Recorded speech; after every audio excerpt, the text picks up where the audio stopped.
Devices are transforming the world of technology. Daily tasks like making a grocery list, turning off the lights, now effortless. Got Amazon's Alexa, Google Home, now Apple's HomePod. They're all, though, raising concerns about privacy. Caroline Corrigan's in your corner with some steps to keep your valuable information protected.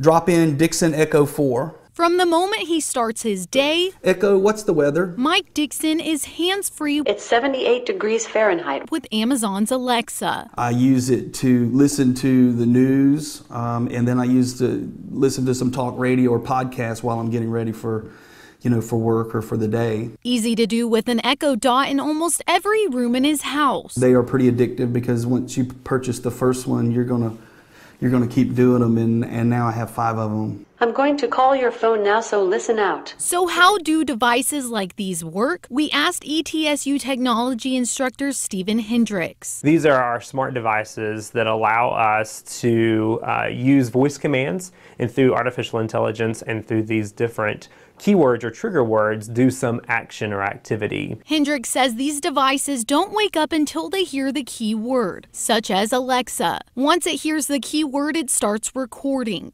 It then sends that audio file to a database to transmit and execute the command. It's tools like these that are making everyday duties easier. This Amazon Wand, you can scan the barcode of an item you need, and it's sent directly to your Amazon checkout. In a recent report by eMarker, the number of users is growing annually at 47%.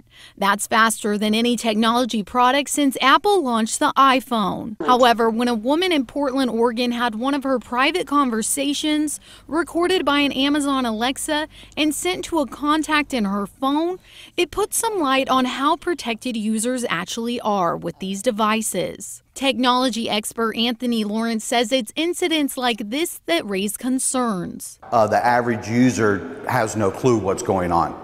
And these companies can say, oh, we're doing this and we're doing that, but actuality, something else is going on. So how can you protect your privacy while using these devices? Don't have one all throughout your entire house. Only have it in key locations for listening purposes. And then you can always go on to either the app or the website, and you can actually review what commands you have sent and what audio was recorded with that. But for those like Dixon, Echo, set timer for 2 minutes. Who has 5 Alexas, including one in his car, he says he isn't worried about privacy. I don't have anything to hide as far as government or anything like that.